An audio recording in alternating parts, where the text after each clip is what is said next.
தஞ்சை வடக்கு மாவட்டம் கும்பகோணம் சட்டமன்ற தொகுதியில்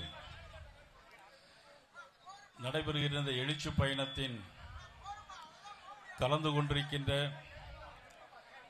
தேசிய ஜனநாயக கூட்டணியுடைய அனைத்து பொறுப்பாளர்களுக்கும், வருகை தந்திருக்கின்ற அனைத்து கழக பாரதிய ஜனதா கட்சி தொண்டர்கள், ஐஜேகே, தமிழ் மாநில காங்கிரஸ், புதிய நீதி கட்சி மற்றும் பாட்டாளி மக்கள் கட்சி சேர்ந்த அனைத்து தொண்டர்களுக்கும் எனது முதற்கண் வணக்கத்தை தெரிவித்துக் கொண்டு, மாவட்ட தலைவர் தங்க கண்ணடி, அண்ணா திராவிட முன்னேற்ற கழகத்தினுடைய மாவட்ட தலைவர் பாரதி மோகன், மாவட்ட செயலாளர் அண்ணன் ரத்னசாமி, பாரதிய ஜனதா கட்சிக்கு மட்டுமல்ல, இந்துக்கள் எங்கெல்லாம் இருக்கிறார்களோ அவர்களுக்கெல்லாம் போராடுகின்ற, குரல் கொடுக்கின்ற தர்ம போராளி ஹெச் ராஜா அவர்கள், இந்த தமிழனின் எழுச்சி பயணத்தை தொடர்ந்து தமிழகம் முழுவதும் அல்லும் பகலும் அயராது பாடுபட்டுக் கொண்டிருக்கின்ற பொதுச் செயலாளர் கருப்பு முருகானந்தம், லோகநாதன், கன்னியாகுமரி மாவட்ட முன்னாள் தலைவர் தர்மராஜ், தஞ்சை இளங்கோ மற்றும் லோகநாதன் உள்பட்ட மகா சுசீந்திரன் உள்பட்ட இந்த நிகழ்ச்சியில் கலந்து கொண்டிருக்கின்ற ஐஜேகே மாவட்ட செயலாளர் சிமியோன், தமிழ் மாநில காங்கிரஸ் PS சங்கர், தென்னிந்திய ஃபார்வர்ட் பிளாக் கட்சியினுடைய தலைவர் மாதவன் அவர்கள், முன்னாள் மாவட்ட தலைவர் சாக்கோட்டை சதீஷ் அவர்கள், முன்னாள் மாவட்ட தலைவர் PL அண்ணாமலை அவர்கள், ஜீவா சிவகுமார் அவர்கள், பண்ணவயல் இளங்கோ அவர்கள், பொதுச் செயலாளர்கள் செல்வராஜ், வேத செல்வம், என் மல்லிகா உள்ளிட்ட ஒன்றிய தலைவர்கள், கும்பகோணம் காத்தியாயினி உள்பட்ட குடந்தை முன்னாள் சட்டமன்ற உறுப்பினர் அன்புக்குரிய சாமி நமது ராமநாதன் அவர்கள் மற்றும் நிகழ்வில் கலந்து கொண்டிருக்கின்ற அனைவருக்கும் எனது முதற்கண் வணக்கத்தை தெரிவித்துக் கொள்கிறேன். தென்னிந்திய ஃபார்வர்ட் பிளாக் கட்சியினுடைய டெல்டா மண்டல செயலாளர் திரு ரமேஷ் அவர்கள், நமது தமிழரசன் அவர்கள், வீர செந்தில் உள்ளிட்ட அனைவருக்கும் எனது வணக்கத்தையும் வரவேற்பையும் தெரிவித்துக் கொண்டு, முன்னாள் நகர்மன்ற தலைவர், எனது பேரன்பிற்கும் பெருமதியாருக்குரிய ரதிமீனா சேகர் அவர்கள் உள்ளிட்ட அனைவருக்கும் எனது நன்றியும் வணக்கத்தையும் தெரிவித்துக் கொண்டு, கும்பகோணம் என்று சொன்னாலே கோயில்கள் நகரம், கூடல் நகரம் என்று சொன்னால் மதுரை. ஆனால் 3 நகரங்களிலும், மதுரை, கும்பகோணம், காஞ்சி, இந்த 3 நகரங்களிலும் கலாச்சாரம் ஒருமித்த கலாச்சாரமாக, இந்திய நாட்டினுடைய கலாச்சாரங்கள் மிகுந்த நகரமாக, இந்த கோயில்கள் நகரமாக இருக்கின்ற கும்பகோணம் இன்றைக்கு தென்படுகிறது. ராஜராஜன் சோழனுக்கும் காவிரி தாய்க்கும் எனது வணக்கத்தை தெரிவித்துக் கொள்கிறேன். மராட்டிய மன்னர்களும் பெரும்பிடுகு முத்தையர்களும் சோழர்களும் தலைநகரமாக கொண்டு ஆண்ட இந்த பூமி, இந்த புண்ணிய பூமி, இது கும்பகோணம் பூமி என்று சொன்னால் மகாமகம் நடத்துகின்ற பூமி. மகாமகத்தை நடத்தியதெல்லாம் அனைத்து இந்திய அண்ணா திராவிட முன்னேற்ற கழகம் எப்பொழுதெல்லாம் ஆட்சிக்கு வருகிறதோ அப்பொழுதெல்லாம் கும்பகோணத்தில் மகாமகம் நடைபெறும். 2028 மகாமகம் நடைபெறப் போகிறது. அதையும் அனைத்து இந்திய அண்ணா திராவிட முன்னேற்ற கழகம் தேசிய ஜனநாயகத்தினுடைய கூட்டணியுடைய ஆட்சி இருக்கும் பொழுதுதான் நடைபெறும். நமது மாவட்ட தலைவர் தங்க கண்ணடி சொன்னார், 1968 ஆண்டு மகாமகம் நடைபெற்றது, பிறகு 80ஆம் ஆண்டு நடைபெற்றது, பிறகு 92ஆம் ஆண்டு புரட்சி தலைவி அம்மா அவர்கள் அதை நடத்தி காட்டினார்கள். 2004 புரட்சி தலைவி அம்மா அவர்களே நடத்தி காட்டினார்கள். நான் எதற்காக சொல்கிறேன் என்று சொன்னால், திராவிட முன்னேற்ற கழகம் மதுரையிலே ஒரு பொதுக்குழு கூட்டியது. அந்த பொதுக்குழுவிலே பல்வேறு தீர்மானங்களை கொண்டு வந்தார்கள். ஆனால் எப்பொழுதெல்லாம் பொதுக்குழு மதுரையிலே நடைபெறுகிறதோ அப்பொழுது திமுக ஆட்சிக்கு வராது என்று அறுத்த ஒரு சென்டிமெண்ட். அதே போலதான் 2028 கும்பகோணம் மகாமகம் நடைபெறப் போகிறது. ஆனால் சென்டிமெண்ட் அந்த திமுக ஆட்சியில் இருக்காது, மக்கள் விரோத திமுக ஆட்சியில் இருக்காது என்பதை நான் இந்த நேரத்தில் தெரிவிக்கிறேன். இப்படிப்பட்ட புண்ணியமான ஊரில் திமுகவினர் எவ்வளவு அராஜகம் பண்ணுகிறார் என்பதை ஒரு வீடியோ காட்சி மூலமாக இப்பொழுது உங்கள் கண் முன்னாலே பார்க்கலாம். வீடியோ போடு. சங்க காலம் தொடங்கி தமிழ்நாட்டின் நெற்களஞ்சியமாக விளங்கி வந்த தஞ்சாவூரில் இன்று திமுக என்னும் விஷக்கலை வளர்ந்திருக்கிறது. தஞ்சை மக்களின் உயிரிலும் உணர்விலும் கலந்தது விவசாயம். இப்படி விவசாயத்தை அளவில்லாமல் நேசிக்கும் இந்த மக்களுக்கு திமுக அரசாங்கம் கொடுத்த பரிசு என்னவோ வலியும் வேதனையும் தான். கடனை உடனே வாங்கிதான் சார் விவசாயம் பண்ணணும். நாம எப்படி போயிருச்சு சார், என்ன சார் பண்றது?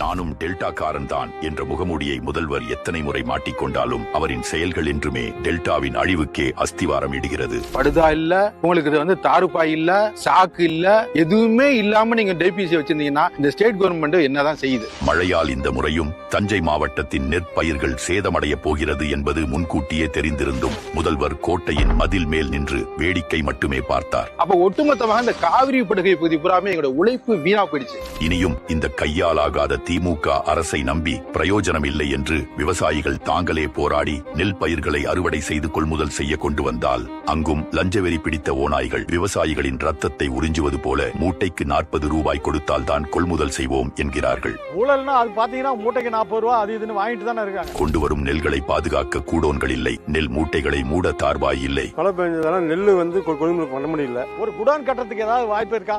ஆனால் வேளாண் பட்ஜெட்டில் குடோன்களுக்கு 20 கோடி, தார்பாய்களுக்கு 5 கோடி நிதி ஒதுக்கியுள்ளோம் என்று சொன்னீங்களே, அது எங்கே? உணவுத்துறை அமைச்சர் 2023 ஜனவரியில் என்ன சொன்னார் என்று கேளுங்கள். 103 இடங்கள்ல திறந்த வெளி சேமிப்பு கிடங்கு 238 கோடி ரூபாய் ஒதுக்கி இங்க வேலை நடந்துட்டு இருக்கு. தமிழகத்தில் 20 இடங்கள் நடக்குது. இனிமேல் அங்க திறந்த வெளி சேமிப்பு கிடங்கே இருக்காது. இதில் கொடுமை என்னவென்றால் விவசாயிகள் படும் இன்னல்களையும் துயரங்களையும் அனுதினமும் வடிக்கும் கண்ணீரையும் நேரில் வந்து பார்க்க முதல்வருக்கு நேரமில்லை. ஆனால் புதிதாக வெளிவரும் சினிமா படங்களை முதல் ஆளாக பார்த்து விமர்சனம் எழுதுவதற்கு மட்டும் நேரம் இருக்கிறது. விவசாயிகளின் வலிகளை புரிந்த நமது மாநில தலைவர் மழையால் பாதிக்கப்பட்ட பகுதிகளுக்கு நேரில் சென்று ஆய்வு செய்து நம் தஞ்சை விவசாயிகளுடன் தோளோடு தோளாக நின்றார்.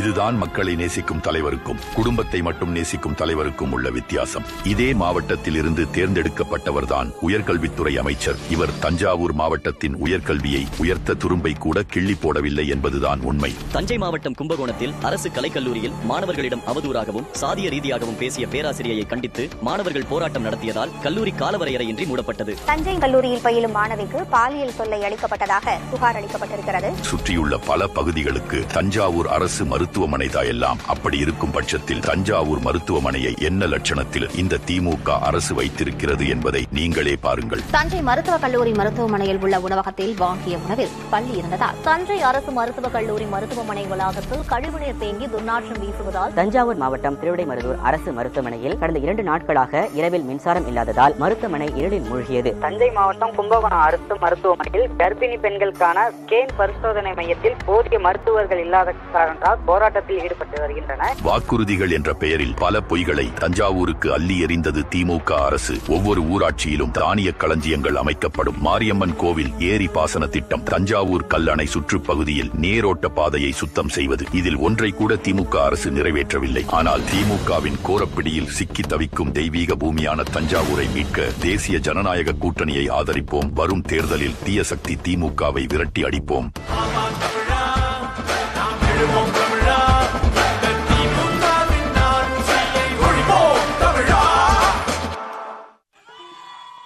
இந்த வீடியோ எல்லாம் நல்லா பார்த்துட்டீங்களா? இந்த வீடியோ எல்லாம் பார்த்துட்டீங்களா? அதாவது தஞ்சாவூர்னு சொன்னாலே டெல்டா காரன் தான் சொல்லுவாங்க. நம்ம முதலமைச்சர் அப்படிதான் சொல்வார், நான் டெல்டா காரன்.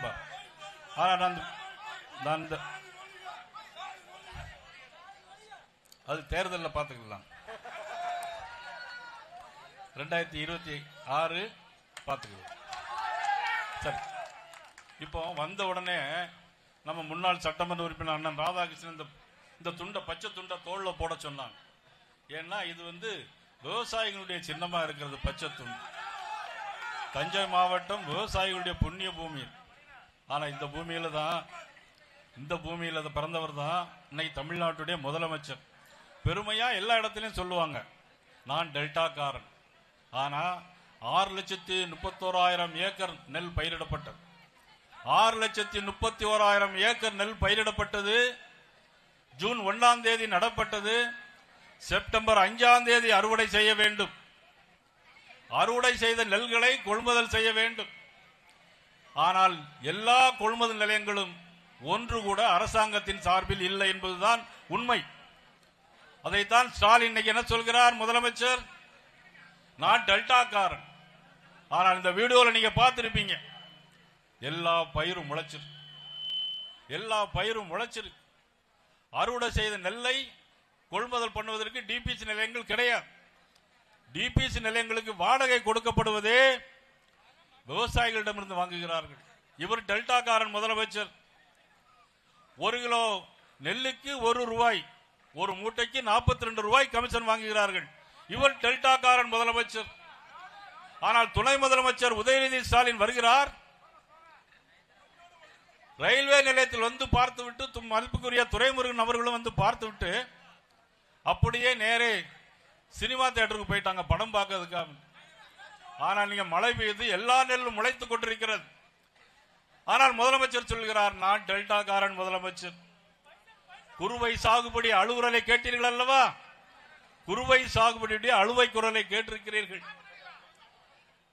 ஆனால் இன்றைக்கு இவ்வளவு ஒரு மோசமான சூழ்நிலைக்கு காரணமாக இந்த அரசு இருக்க வேண்டுமா வேண்டாமா? இன்னும் 2 வீடியோ பார்க்கலாம். நீங்க இன்னும் 2 வீடியோ எல்லாரும் பார்க்கலாம், எல்லாம் இருக்கு. ஆனா 10,000 கோடி ரூபாய்க்கு நீர் மேலாண்மை செய்வோம் என்று சொன்னார்கள். 10 பைசா கூட இதுவரைக்கும் செய்யவில்லை. 10 பைசா கூட இதுவரைக்கும் செய்யவில்லை. கல்லணையில் தூர் வாருவோம் என்று சொன்னார்கள். விவசாயிகளின் மாநில நலனில் அக்கறை இருந்தால், விவசாயிகளின் நலன் அக்கறை இருந்தால் கல்லணை பகுதி கால்வாய்களை தூர்வார வேண்டுமா வேண்டாமா? அதற்கெல்லாம் இப்பொழுது மத்திய அரசு நிதி ஒதுக்க போகிறது. கிட்டத்தட்ட 2,000 கோடி ரூபாய்க்கு மேலாக மத்திய அரசு கல்லணையினுடைய கால்வாய்களை தூர்வார போகிறது. மத்திய அரசுடைய திட்டம். எல்லா மத்திய அரசுடைய திட்டங்களையும் தமிழக அரசு ஸ்டிக்கர் போடுறாங்க. நீங்கள் ரேஷன் கடையில் எல்லா கடைகளிலும் இன்னைக்கு ரேஷன் கடையில் உங்களுக்கு எல்லா பொருட்களும் கொடுக்கப்படுகிறது, இலவசமாக கொடுக்கப்படுகிறது. தெரியுமா இல்லையா? அத்தனையும் மத்திய அரசு, மாண்புமிகு நரேந்திர மோடி அவர்கள் அதை இலவசமாக கொடுக்கிறார்கள். ஆனால் மாநில அரசு தாங்கள் கொடுப்பது போல் இன்னைக்கு அக்கறை காட்டிக் கொண்டிருக்கிறார்கள். இன்னைக்கு காவிரியிலே தண்ணீர் வருகிறது. ஆனால் விவசாயிகளின் அக்கறை உள்ளவர்கள் என்ன செய்ய வேண்டும்? அங்கே அடுத்த மாநிலத்தில் மேகதாதுவில் அணை கட்டுகிறார்கள். தடுத்து நிறுத்தினார்களா? இல்லை. காரணம், அங்கே கூட்டணி அரசு அங்கே இருக்கிறது. எங்க கேரளாவிலேயும் கூட்டணி அரசு. முல்லை பெரியாறு பிரச்சனை இருக்கிறது. ஆனால் கர்நாடகத்திலும் இன்றைக்கு மேகதாதுலே குறுக்கே அணை கட்டி கொண்டிருக்கிறார்கள், பார்த்து கொண்டிருக்கிறார்கள் நமது தமிழ்நாட்டுடைய முதலமைச்சர் அவர்கள். காரணம், நான் கேட்டேன், நான் டெல்டா முதலமைச்சர், நான் டெல்டாக்காரன், தமிழகத்தின் முதலமைச்சர். எவ்வளவு வஞ்சனை! சரி, எல்லா யூனியன்லையும் தானிய கிடங்கு அமைப்போம் என்று சொன்னார்களே, அது என்னாச்சு? எந்த இடத்திலாவது ஒரு இடத்திலாவது தானிய கிடங்கு அமைத்திருக்கிறார்களா? இங்க கும்பகோணத்தில் அமைத்திருக்கிறார்களா? ஏதாவது ஒரு இடத்தில்? எங்குமே கிடையாது. ஆனால் சொன்னது 10,000 கோடி ரூபாய்க்கு நீர் மேலாண்மை திட்டம் கொண்டு வருவோம், எல்லா ஒன்றியத்திலும் தானிய கிடங்கு அமைப்போம், இப்படியெல்லாம் சொல்லிக்கொண்டு இன்றைக்கு அவர்கள் செய்து கொண்டிருப்பது படிப்பது ராமாயணம், இடிப்பது பெருமாள் கோயில் போல இன்னைக்கு ஆட்சி நடத்தி கொண்டிருக்கிறார். இவ்வளவு ஒரு மோசமான ஆட்சி. இந்த தேசிய ஜனநாயக கூட்டணியை உருவாக்கி காட்டியவர், வர வேண்டும் என்று விளங்கியவர், அதற்கு நல்லெண்ணமாக விழுந்தவர் தமிழ் மாநில காங்கிரஸ் மாநில தலைவர் ஐயா ஜி.கே. வாசன் அவர்கள். ஐயா ஜி.கே. வாசன் அவர்கள் இந்த கூட்டணி உருவாக வேண்டும், வெற்றி பெற வேண்டும் என்பதற்காக அல்லும் பல்லும் பாடுபட்டவர். அவருடைய தந்தையார் இந்த பகுதியை சேர்ந்தவராக இருந்தாலும் அகில இந்திய அளவில் பிரைம் மினிஸ்டராக வர வேண்டியவர். தடுத்து நிறுத்தியது யார்? அதை தடுத்தது யார்? ஒரு தமிழன் தஞ்சை மாவட்டத்தை சேர்ந்தவர், நமது ஒரு சுதந்திர போராட்டத்தில் போராடி ஐயா ஜி.கே. மூப்பனார் அவர்களை இந்த இந்திய நாட்டின் பிரதம அமைச்சராக வர முடியாமல் தடுத்தது யார்? திமுக.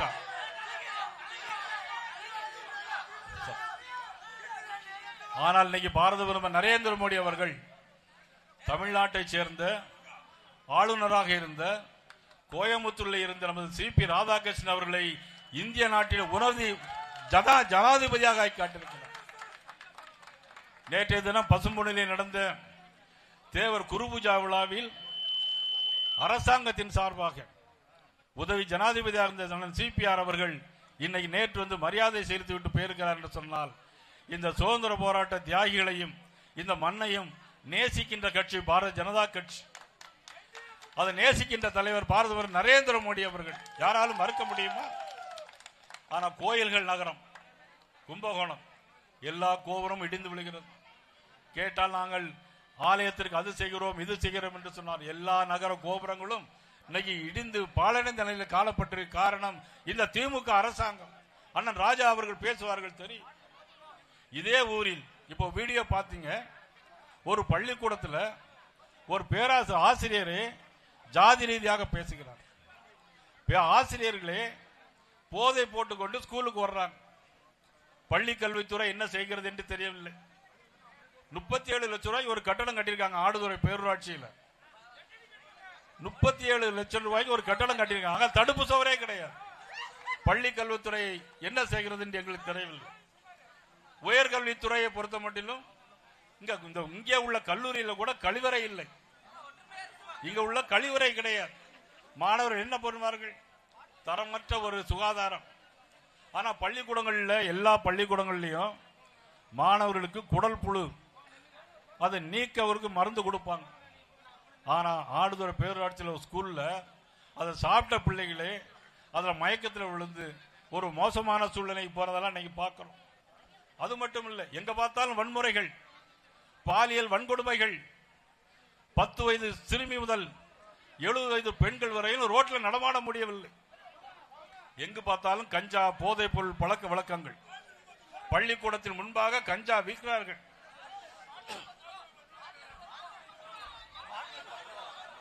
பாட்டிலுக்கு 10 ரூபாயா? அது எனக்கு தெரியல, நீங்க சொல்றீங்க. பட்டுக்கோட்டையில் பட்டையும் காவல்துறை கையிலே வைத்திருந்த முதலமைச்சர் ஆடுதுறை வெடிகுண்டு வீசி கொலை செய்ய முயற்சிக்கிறார்கள். இங்கு மட்டுமல்ல, எல்லா இடங்களிலும் போலீஸ் ஸ்டேஷனை பார்த்தா வெடிகுண்டு வீசுறாங்க.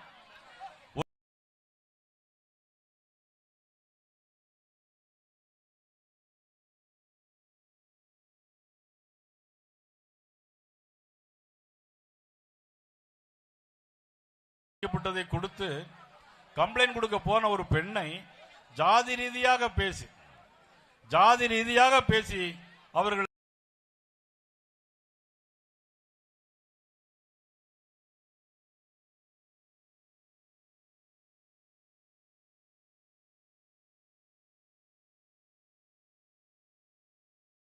அசிங்கமாக திட்டியிருக்கிறார்கள் காவல்துறையினர். காவல்துறை லாக்அப் டெத் மரணம் 24 பேர். ஆனால் சாத்தான்குளத்தில் ஒரு லாக்அப் டெத் நடந்தது. அதற்கு போராடிய முதலமைச்சர் ஸ்டாலின் அவர்கள் 24 லாக்அப் டெத் உங்களுடைய ஆட்சியில் நடைபெற்றிருக்கிறதே என்ன சொல்கிறான் கேட்டா, சாரி சார் சாரி சார். சாருன்னா அது இன்னும் 2வது விஷயம் இருக்கு. சாரி நிறைய சார்லாம் இருக்காங்க. அண்ணாமலை பல்கலைக்கழகத்தில் ஒரு சார் இருக்காரு. அப்புறம் இப்ப இன்னைக்கு காலையில முதலமைச்சர் ஒரு சாரை பத்தி பேசிருக்கலாம். அந்த சாரை பத்தி தான் நம்ம அண்ணன் வெச்சிராஜா அவர்கள் பேசினார். இப்போ ஒரு வீடியோ வருது, அந்த வீடியோ பாருங்க, அடுத்தால சொல்றேன் நான் உங்களுக்கு.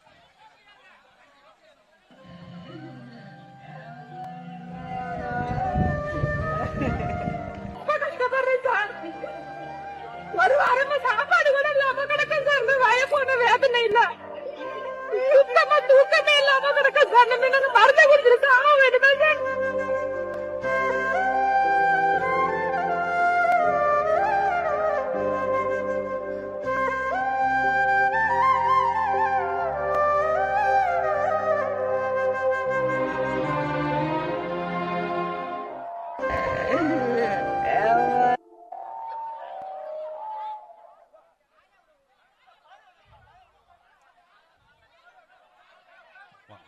இந்த வீடியோ பார்த்தீங்களா? அதாவது தஞ்சாவூர்ல இவ்வளவு பெரிய பிரச்சனை நடந்து கொண்டிருக்கும் போது அங்க என்ன சினிமா தியேட்டர்ல சினிமா பார்த்துட்டு இருக்கிறாங்க நம்முடைய முதலமைச்சர் அவர்களும் துணை முதலமைச்சர் அவர்களும்.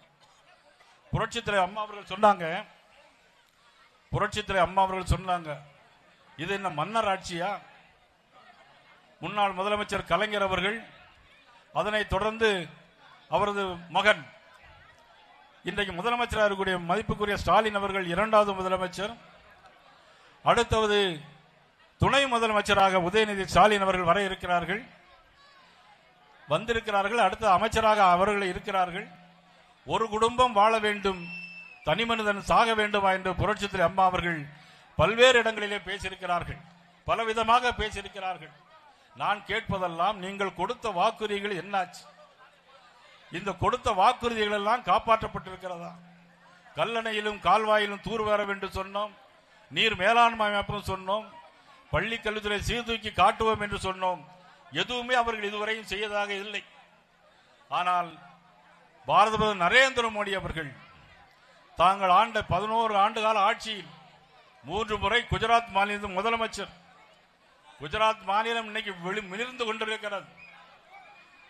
தங்க கண்ணடி சொன்னதை போல இன்னைக்கு உலகத்தில் எந்த பகுதிக்கு போனாலும், இன்றைக்கு எந்த பகுதிக்கு போனாலும் இந்தியா என்று சொன்னால் நீங்கள் நரேந்திர மோடி பிரைம் மினிஸ்டர் அந்த நாடா என்று கேட்கிறார்கள்.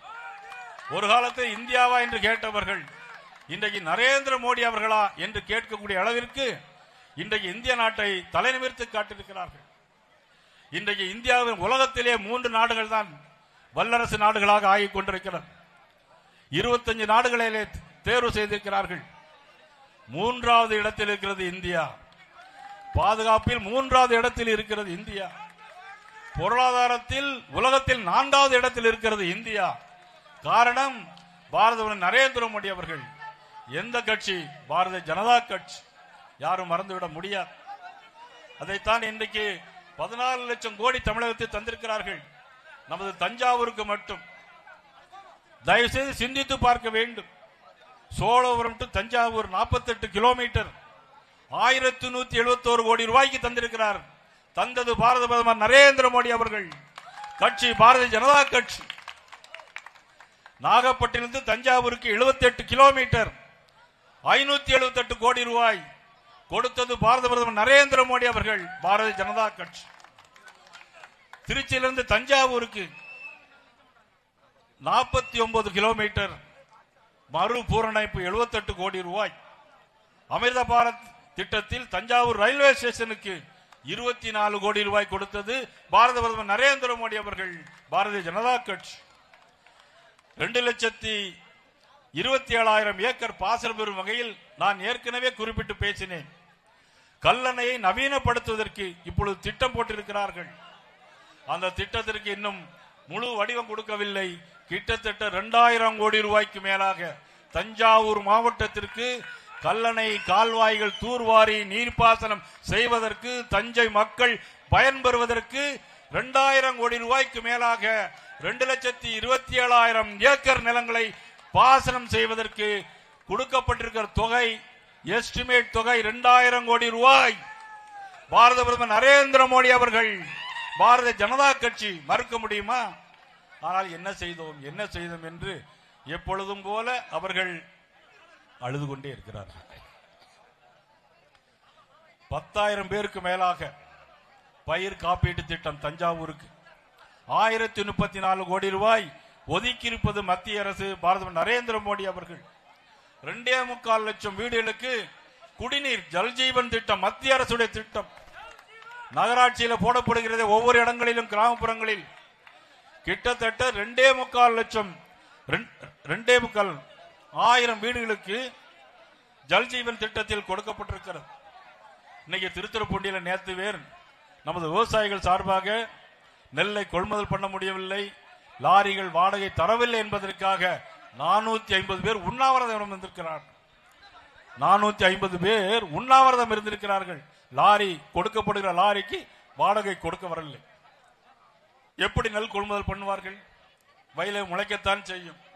ஆனால் டெல்டாக்காரன் இங்கே எல்லாம் சட்டமன்ற உறுப்பினர் திமுக, நாடாளுமன்ற உறுப்பினர் திமுக, எல்லாமே திமுக. நீங்க எல்லாமே திமுக ஓட்டு போட்டா அப்படித்தான் நடக்கும். ஆனால் நிலைமை மாறி இருக்கிறது. இன்னைக்கு தஞ்சாவூர்ல இருந்து கும்பகோணம் வழியா வருகிறோம். கடை வீதியில் அவ்வளவு பேரும் கையெடுத்து கும்பிடுறாங்க, ஆரவாரம் பண்றாங்க, ஆதரவு தெரிவிக்கிறாங்க. காரணம் ஆட்சி மாற்றம் வேண்டும் என்பதற்காகத்தான் இவ்வளவு இன்னைக்கு நடந்து வைத்துக் கொண்டிருக்கிறது.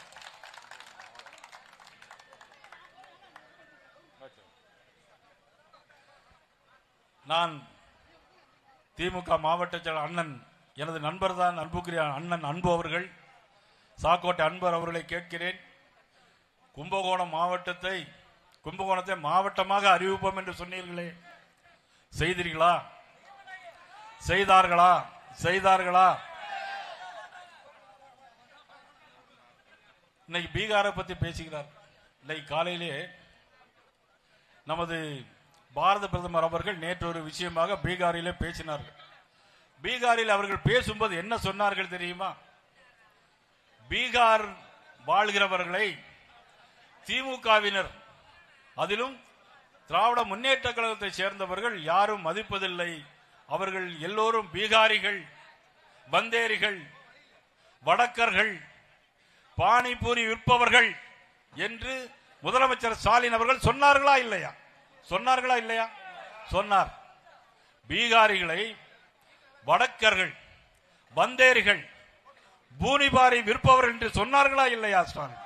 இன்னைக்கு அதை மடைமாற்றி ஏதோ தமிழர்களை இழிவுபடுத்தி பேசுவது போல் பிரைம் மினிஸ்டர் பேசினதாக சொல்லி இருக்கிறார். எவ்வளவு மோசமான செயல்! வார்த்தை ஜாலங்களில் எவ்வளவு வித்தியாசம்! வார்த்தை ஜாலங்களில் பேசி பேசி ஆட்சி பிடித்தவர்கள் இன்னைக்கு அதே வார்த்தை ஜாலங்களை இன்னைக்கு மாற்றி காட்டுகிறார். முதலமைச்சர் ஸ்டாலின் சொன்னது பீகாரிகளை, வந்தேரிகள், வடக்கர்கள், பூனிபாரி விற்பவர்கள் என்று சொன்னார். ஆனால் பிரைம் மினிஸ்டர் அப்படி சொல்லவே இவர் சொன்னார். பிரைம் மினிஸ்டர் தமிழர்களை தவறாக சொன்னதாக சித்தரித்து மடைமாற்றம் செய்கிறார்கள். நமது பாரத பிரதமர் யார்? ஐநா சபைக்கு போனாலும் சரி, அயோத்திக்கு போனாலும் சரி, எல்லா இடங்களிலும் தமிழை போற்றி பாதுகாக்கக்கூடியவர் நமது பாரத நரேந்திர மோடி அவர்கள். காசியிலே தமிழ் சங்கம் நடத்தி காட்டியவர், குஜராத்திலே தமிழ் சங்கம் நடத்தி காட்டியவர், திருக்குறளை 53 மொழிகளில் மொழிபெயர்த்தவர், பனாரஸ் பல்கலைக்கழகத்திலே தமிழுக்கென ஒரு இருக்கையை நடத்தி காட்டியவர்.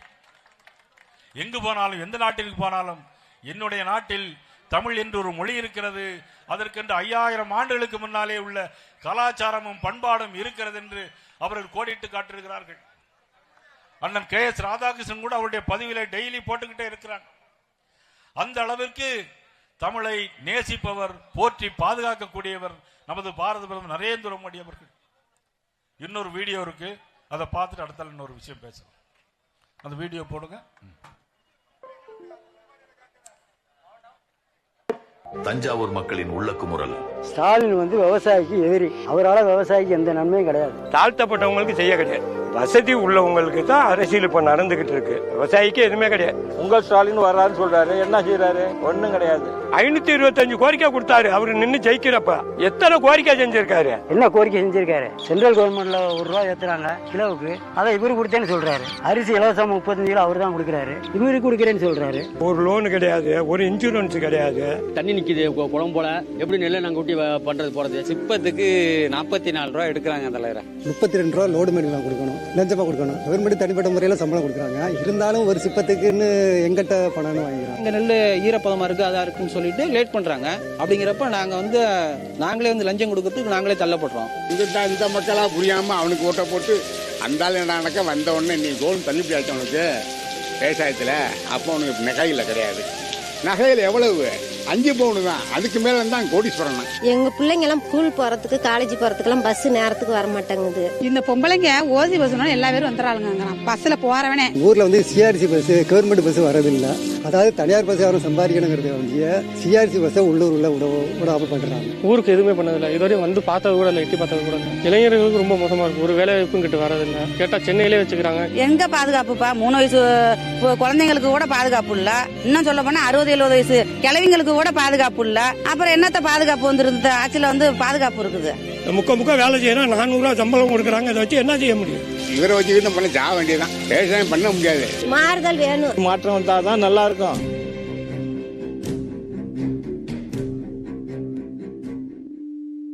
நம்ம முன்னாள் சட்டமன்ற உறுப்பினர் அருள் சொல்றாரு, எல்லாம் பேசிட்டீங்க, சாரை பத்தி பேசவே இல்லையே அப்படிங்கிறாரு. சாருன்னா அவங்களுக்குலாம் தெரியுமில்ல. எந்த சார்? அண்ணா பல்கலைக்கழகத்தில் சார், அண்ணா பல்கலைக்கழகத்தில். அது என்னது அப்படி? அங்க பல சார் இருக்காங்களா? அண்ணா பல்கலைக்கழகத்தில் ஒரு பெண்ணை தனியா கூட்டிட்டு போய் அவங்கள பாலியல் தொல்லை கொடுத்து இன்னொரு சாரும் இருக்காரு, அந்த சாருக்கும் நீங்க பேசுங்க அப்படின்னு சொன்ன உடனே அது கேட்டு அந்த சார் யாருங்கிறத நம்முடைய முதலமைச்சர் இன்னும் கண்டுபிடிக்கவே இல்லை. அது அந்த சார் யார்? அந்த சார், அந்த சாரை கண்டுபிடிக்க முடியல. ஆனா இப்பன்னா ஆனா சாருன்னு சொன்னாலே திமுகவுக்கு ஒரு பயம், ஒரு தோல்வி பயம், ஒரு மாதிரி பயம். ஒரு படத்துல சொல்லுவாங்கல்ல, பேரை சொன்னா அதிருது இல்ல அப்படின்னு சொல்லுவாங்கல்ல, அது மாதிரி இந்த சாருன்னு சொல்லிட்டா இப்பெல்லாம் ஒரு தோல்வி பயத்துல நம்மளுடைய முதலமைச்சர் இன்னைக்கு இருந்துட்டு இருக்கிறார். அவ்வளவு. அதுதான் என்ன சார் அப்படின்னா, இன்னைக்கு வாக்கெடுப்பு, வாக்காளர்களை யாரெல்லாம் இருக்கிறாங்க இல்லைங்கிற கணக்கெடுப்பு எடுக்கிறதா இந்த சார். நீங்க நினைக்கிற அந்த சார் வேற, இது இந்த சார். அதுல என்னன்னா, நேரு காலத்திலிருந்து 10 முறை காங்கிரஸ் ஆட்சியில் இருக்கும்போது இதை வாக்காளர் கணக்கெடுப்பு எடுத்திருக்கிறார். இதுல இவங்களுக்கு என்ன இருக்குன்னு தெரியல. 2014 ஆர்கே நகர் சட்டமன்ற இடைத்தேர்தலில் கோர்ட்டுக்கே போனாங்க, நீதிமன்றத்திற்கே போனாங்க. நம்முடைய முதலமைச்சர் நீதிமன்றத்திற்கு போய் போலி வாக்காளர்களா இருக்கிறாங்க அப்படின்னு சொல்லி நீதிமன்றத்திற்கே போனாங்க. ஆனா இன்னைக்கு வாக்கெடுப்பு நடத்தும் போது இன்னும் நடத்தல, ஆரம்பிக்கல. ஆனா அதை கண்டு இன்னைக்கு தோல்வி பயத்தில் எடுக்கக்கூடாது அப்படின்னு அனைத்து கட்சி கூட்டத்தை போட்டிருக்கிறாங்க. அனைத்து கட்சி கூட்டத்தை ஏன் போடுறாங்கன்னா அது தேவையே இல்லை. இன்னைக்கு அவங்க தொகுதியிலே குளத்தூர் தொகுதியிலே இன்னைக்கு 9000 வாக்காளர்கள் போலி வாக்காளர்கள் இருக்கிறாங்க. அவங்களை நீக்கிட்டா அங்க குளத்தூர் தொகுதியில் முதலமைச்சர் தோத்து போவார். துறைமுகம் தொகுதியில 10,000 15,000 பேர் இருக்கிறாங்க. அதை நீக்கிட்டா சேகர் பாபு அவர்கள் தோத்து போயிருவாங்க. இப்படி கன்னியாகுமரியிலிருந்து கும்முடிப்பூண்டி வரைக்கும் திமுகவினர் போலி வாக்காளர்களை சேர்த்ததை இன்னைக்கு அவர்கள் கண்டுபிடித்து விடுவார்கள் என்பதற்காகத்தான் இன்னைக்கு பயந்து போய் இருக்கிறார். இவ்வளவு மோசமான சூழ்நிலையில் தான் இன்றைக்கு திராவிட முன்னேற்ற கழகம் பயந்து போயிருக்கிறது.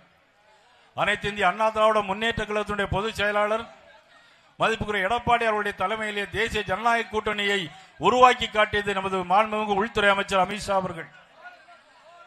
இன்றைக்கு சர்தார் வல்லபாய் பட்டேல் அவருடைய இன்னைக்கு நினைவு நாள். இன்றைக்கு அவருடைய நினைவு நாளில் இன்றைக்கு நாம் ஒரு சபதம் எடுக்க வேண்டும். வருகின்ற 2026ஆம் ஆண்டு நடைபெற இருக்கின்ற தேர்தலில் அனைவரும் சபதம் ஏற்று கும்பகோணத்தில் கூடல் நகரத்தில் இருந்து கோயில் நகரங்களாக இருக்கக்கூடிய கும்பகோணத்தில் இருந்து நாம் ஒவ்வொருவரும் சபதம் ஏற்க வேண்டும். 2026ஆம் ஆண்டு தேர்தலில் திராவிட முன்னேற்ற கழக கூட்டணியை தமிழகத்திலிருந்து விரட்டி அடிக்க வேண்டும் என்பதுதான் அனைவருடைய சபதமாக இருக்க வேண்டும். அனைத்து இந்திய அண்ணா திராவிட முன்னேற்ற கழகத்தை உருவாக்கி காட்டியவர் புரட்சித் தலைவர் எம்ஜிஆர் அவர்கள். மனித புனிதர், சத்துணவு தந்த சரித்திர நாயகன், வாழ்ந்தவர் கோடி மறைந்தவர் கோடி, மக்கள் மனதில் வாழ்கின்ற மாபெரும் தவப்புதல்வன், சத்தியத்தாய் பெற்றெடுத்த தவப்புதல்வன் புரட்சித் தலைவர் எம்ஜிஆர். அற்புதமான கட்சி பாரதிய ஜனதா கட்சி.